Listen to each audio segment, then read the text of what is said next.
આપણા ચેતા ઇમામ અલૈહિસ્સલામ ફરમાવે છે, ઇન્નલ Hussain misbahul huda wa safinatun naja. Certes, Hussein est la lumière de la guidance et le bateau de la réussite. તો ચલો આપણે ભાઈ અમારને સાંભળે અને ઇમામ હુસૈનના બાતોમાં ચડીને રેસિત હાસિલ કરે. મોહમ્મદ વાલે મોહમ્મદ સલવાત.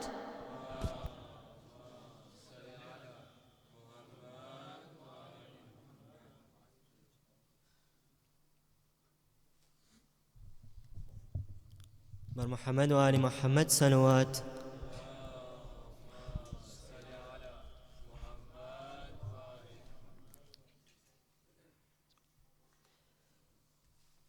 أعوذ بالله من الشيطان الرجيم.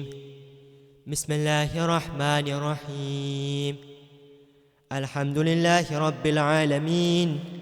الصلاة والسلام على أشرف الأنبياء والمرسلين سيدنا ونبينا أبي القاسم محمد.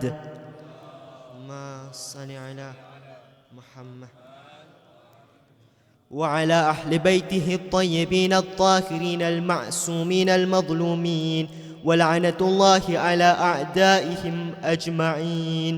أما بعد، فقد قال رسول الله صلى الله عليه وآله وسلم: أعظم العبادة أجرا أخفاها. صلوات بر محمد وآل محمد.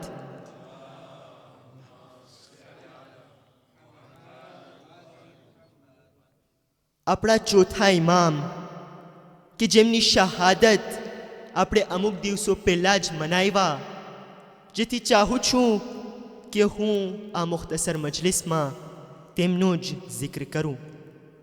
આપણા ચોથા ઇમામ કે જેમની કરબલા બાદની ઇમામતની જિંદગીની અંદર પોતે આપણને ઘણું બધું આપી ગયા.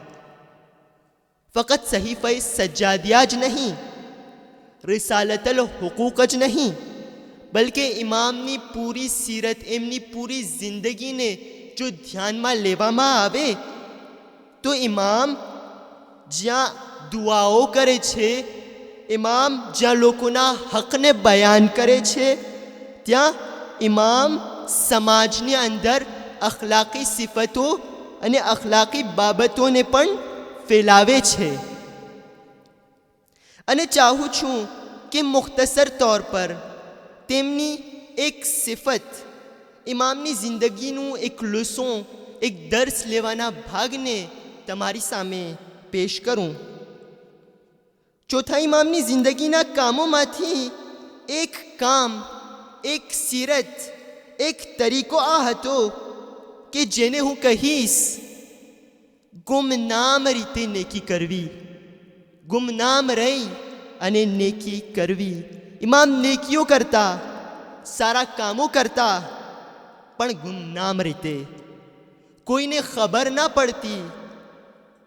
કેટલાક કામો ઇમામના એવા હતા કે જેમની શહાદત બાદ જાહેર થયા, અને એ પણ બધા કામ નહીં, બલકે થોડાક. ઇમામનો આ તરીકો હતો. એવી રીતના નહીં કે દુનિયાવાળાઓની જેમ કે એક કામ, એક નેક કામ કરે અને એલાન કરતા ફરે કે મેં આ કામ કર્યું ને મેં તે કામ કર્યું, અને વાહ વાહના અપેક્ષા રાખતા હોય. પણ ઇમામના કામો આવા નહોતા. ઇમામ ઇબાદતો કરતા, નેક કામો કરતા, પણ છુપી રીતના. આ યાદ રાખવું જોઈએ કે કોઈ પણ નેકી આપણે કરી લીધા અને તેને છુપાવી દીધા તો તેનો અજરો સવાબ વધી જાય છે. રસૂલે ખુદાની હદીસ અઅઝમુલ ઇબાદતી અજરન અખફાહા, બહેતરીન અજરવાળી ઇબાદત એ છે કે જેને છુપી રીતના કરવામાં આવે, ઢાંકીને કરવામાં આવે, કોઈને ખબર ના પડે એ રીતે કરવામાં આવે તો એનો અજર વધી જાય છે. આપણા આઠમા ઇમામ, ઇમામ અલી રઝા અલૈહિસ્સલામ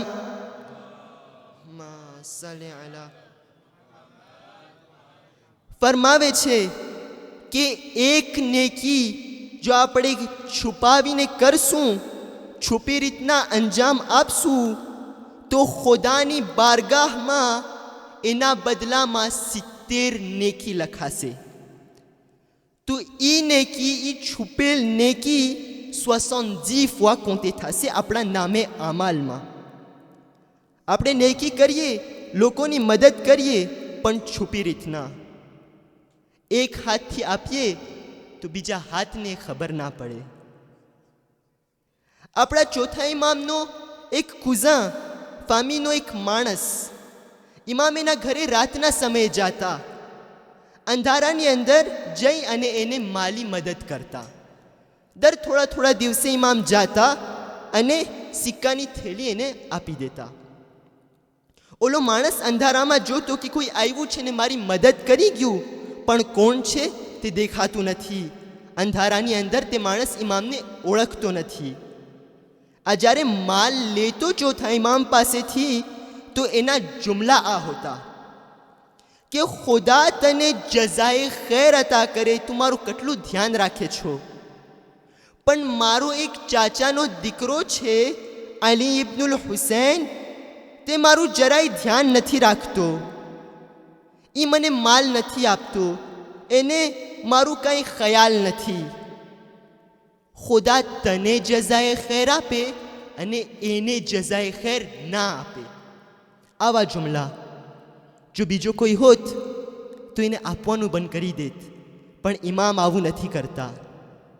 ઇમામ સબ્ર કરતા, કાંઈ ના બોલતા, પોતાની ઓળખાણ ના આપી અને આખી જિંદગી અતા કરતા રહ્યા, એને આપતા રહ્યા.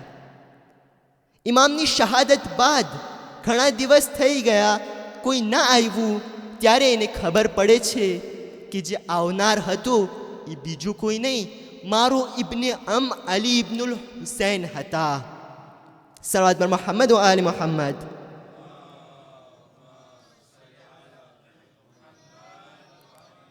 તે આવે છે કબ્ર ઉપર ઇમામની, આવીને રડે છે, એ માફી માંગે છે.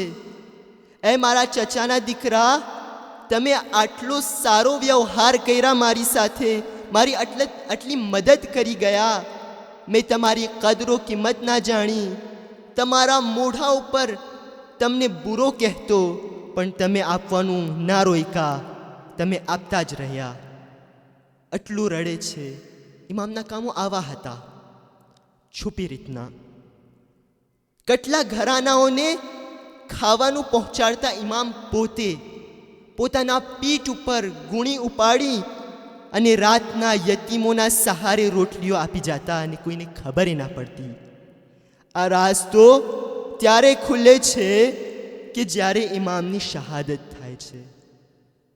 જ્યારે ચોથા ઇમામને દફન કરવા માટે ગુસ્લ આપવામાં આવે છે તો ગુસ્લ આપતા આપતા પાંચમા ઇમામ રડી પડે છે. આટલું ગિરિયા કર્યા. જ્યારે લોકોએ સવાલ કર્યું તો ઇમામ કહે છે કે મેં જ્યારે ગુસ્લ આપવા માટે બાબાના કુર્તાને હટાવ્યું તો જોયું કે ઇમામના ગળા ઉપર હજી તોકે ખારદારના નિશાન હતા, એમના બદન પર જંજીરના નિશાન હજી જોવા મળતા હતા.